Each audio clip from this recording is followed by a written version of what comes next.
안녕하세요 여러분. 주님의 은혜와 평강이 여러분의 하루 가운데 가득하기를 예수님의 이름으로 축복합니다.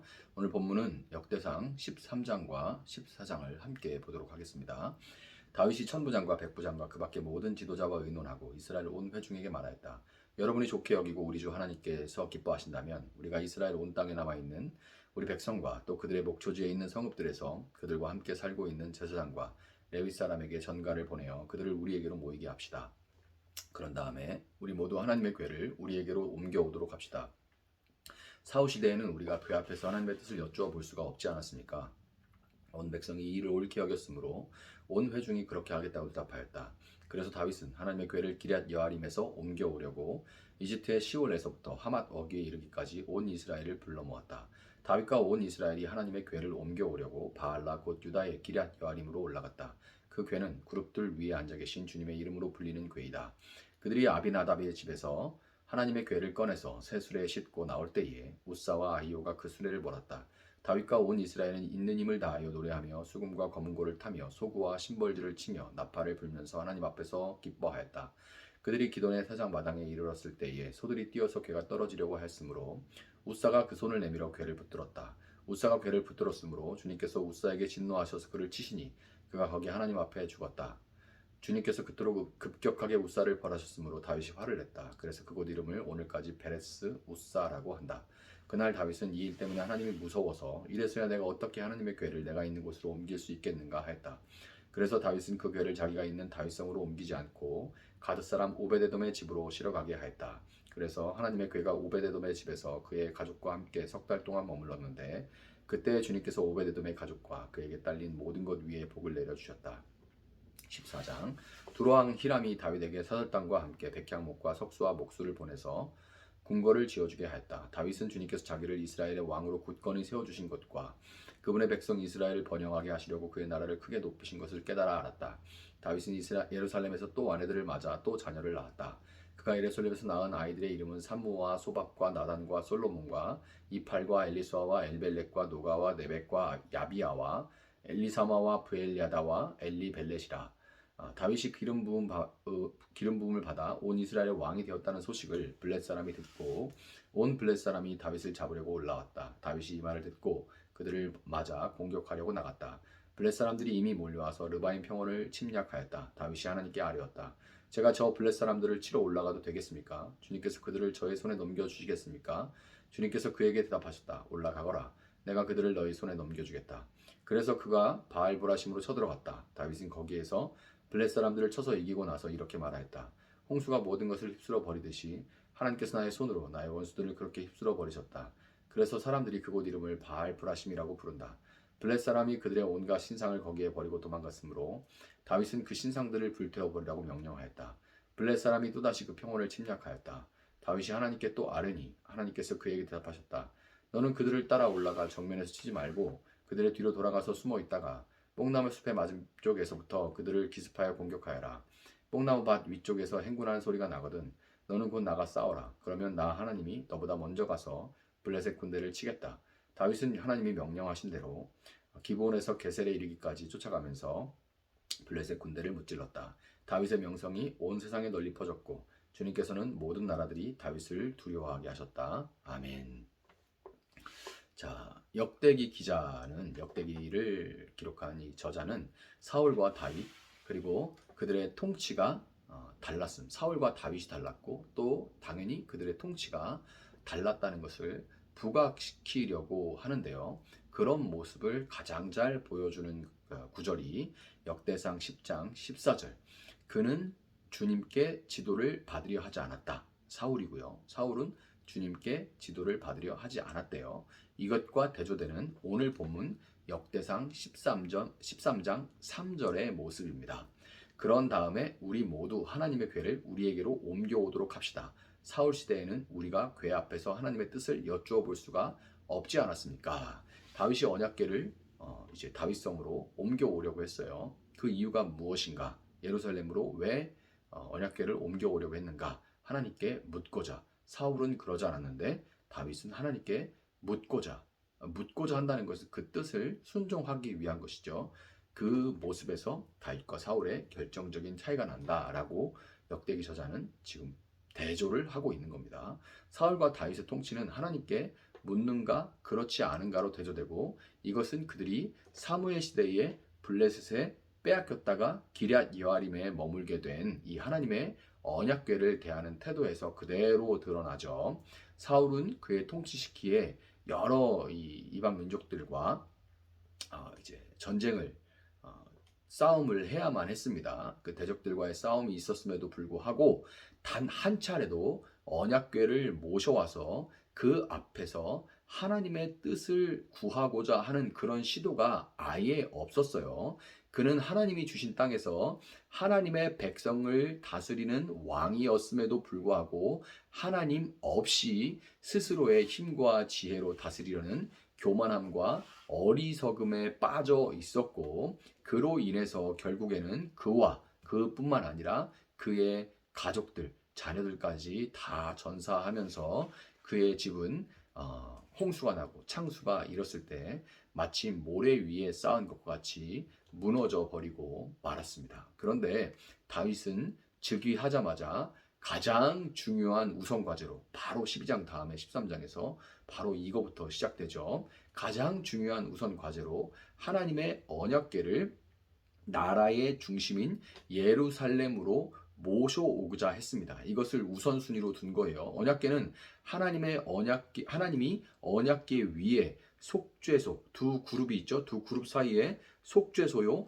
시은자라고 하는 그 자리에 좌정하셔서 그분께 용서를 구하는 모든 당신의 백성들을 용서하시고, 또한 거기 좌정하셔서 온 땅을 그분의 말씀에 따라 다스리신다는 이 하나님 임재의 상징이 바로 언약궤입니다. 하나님이 이스라엘과 함께 하시고 그 백성을 용서하시고 또 좌정하셔서 온 열방을 그곳에서 다스리신다 라는 그 임재의 상징이에요. 따라서 다윗은 하나님이 이스라엘의 진정한 왕으로서, 이스라엘의 진정한 왕은 하나님이고 왕으로서 온 열방을 하나님이 다스리시고 자신은 하나님의 뜻을 수행할 뿐이라는 하나님의 임재와 이 성전 중심의 겸손하고 순종하는 신앙의 고백으로 자신의 통치를 시작하고자 했던 것이죠. 다윗의 분명한 하나님 앞에 있는 하나님 임재의 이 신앙을 볼 수가 있는 거죠. 다윗이 이 마음으로 천부장과 백부장과 또 모든 지휘관들과 더불어 의논하고 이스라엘의 회중들과 이야기를 했을 때 그들 역시 다윗의 마음에 반응해서 자발적이고 열정적으로 하나님의 언약궤를 모시는 일에 동참을 했습니다. 그렇지만 이렇게 좋은 의도로 시작되었음에도 불구하고 언약궤를 모셔오려는 첫 번째 시도는 실패를 하고 말았죠. 선한 의도와 기쁜 감정에도 불구하고 그들은 레위인들이 어깨에 메고 옮겨야 하는 언약궤를 속아 끄는 수레로 나르는 우를 범했고, 이것은 결국 하나님의 말씀에 불순종한 것이 돼서 그들은 그 대가를 치르게 되었던 겁니다. 아무리 선한 의도와 감정, 좋은 감정으로 시작했다 할지라도 유한한 인간의 뜻은 변질되게 마련이고요. 하나님은 사람의 의도와 감정이 아니라 그분의 말씀에 담긴 그분의 의도에 따라 철저하게 순종함으로써만 온전하게 따를 수가 있는 거예요. 비록 언약궤를 예루살렘으로 옮기고자 하는 첫 번째 시도에는 실패했지만 하나님은 그래도 하나님께 물으면서 그 뜻에 순종하고자 하는 신실한 다윗에게 복을 내려 주셨습니다. 역대상 14장 1절 2절에 기록된 대로 다윗은 두로왕 히람과 같은 이방인들에게 마음으로부터 우러나는 존경과 존중을 받을 수 있었습니다. 그리고 3절부터 7절에 나열된 자녀들의 이름과 같이 당시 가장 큰 축복으로 여겨졌던 다자녀의 복도 누릴 수가 있었죠. 또한 결국 블레셋의 손에 의해 죽임을 당했던 사울과는 다르게 다윗은 대적과의 싸움에서도 승리를 거둘 수가 있었습니다. 다윗이 이렇게 하나님께 물을 때 하나님은 역대상 14장 15절에 뽕나무 밭 위쪽에서 행군하는 소리가 나거든 이라고 기록된 것과 같이 하늘의 군대를 하나님은 미리 앞서 보내주심으로 이 다윗에게 연승을 안겨주셨죠.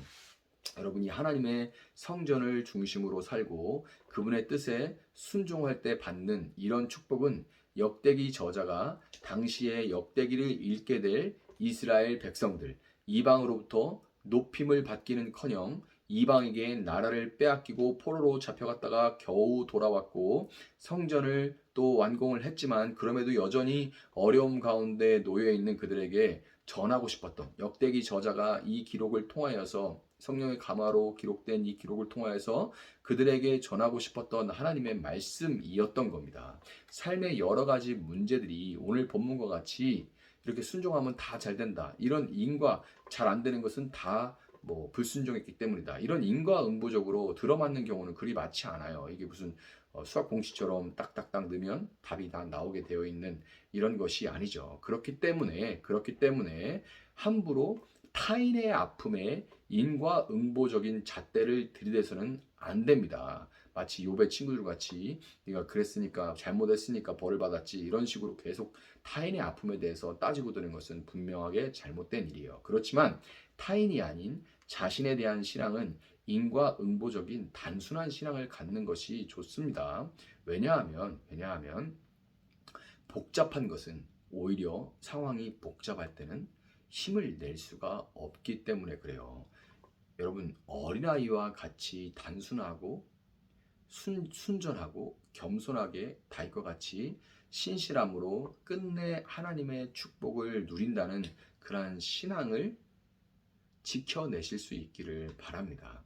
현실이 당장에 변하지 않고 이대로 끝나는 것처럼 보인다 할지라도 다윗의 자손으로 오신 예수님이 죽으셨지만 부활하신 것처럼 하나님께서 반드시 역전시켜 주신다는 믿음, 그리고 이생을 넘어서 내생까지 그 축복이 이어진다는, 또 이생에서 다 안 된다 할지라도 내가 다 납득이 안 간다 할지라도 선하신 하나님은 반드시 행하신다는 그 축복이 이어진다는 믿음으로 이 새날을 기도로 열어가고 끝까지 하나님 중심으로 그분의 뜻을 묻고 순종하며 살아가는 여러분들이 되시기를 예수님의 이름으로 축복합니다. 잠시 기도하겠습니다. 사랑하시는 하나님 감사합니다. 오늘도 저희에게 이렇게 말씀을 주시니 참 감사합니다. 하나님, 타인에 대해서는 우리 마음이 한없이 넓어질 수 있도록 깊어질 수 있도록 도와주시되 우리의 신앙은 참으로 순전하고 어린아이와 같이 그렇게 아버지 되신 하나님을 바라보고 신뢰할 수 있는 그런 믿음을 허락하여 주시길 원합니다. 하나님께서 기뻐하시는 일은 순종하고 하나님께서 싫어하시는 일은 하지 않는 그런 순종하는 삶을 살아갈 때 하나님께서 반드시 복을 주시고, 그 복이라는 것은 이 생에서 다 누리지 못한다 할지라도 하나님은 반드시 잊지 않는다는 것을 그냥 그대로 믿는 순전한 믿음을 갖게 하시되, 하나님 불순종할 때는 반드시 벌이 있다는 하나님을 경외하는 마음 또한 우리가 갖게 하여 주셔서 우리의 신앙이 우리 자신에게는 참으로 하나님 앞에 그런 겸손한 신앙을 갖게 하시고 이웃들에 대해서는 넓게 포용하고 안아줄 수 있는 그런 신앙이 될 수 있도록 주님 붙들어 주시길 원합니다. 이것이 반대가 되지 않게 주님 도와주시고 하나님 우리가 끝까지 신앙을 지켜낼 수 있도록 주님 도와주시옵소서. 감사하며 예수님의 이름으로 기도합니다. 아멘. 오늘 주신 말씀 붙들고 계속해서 기도합니다.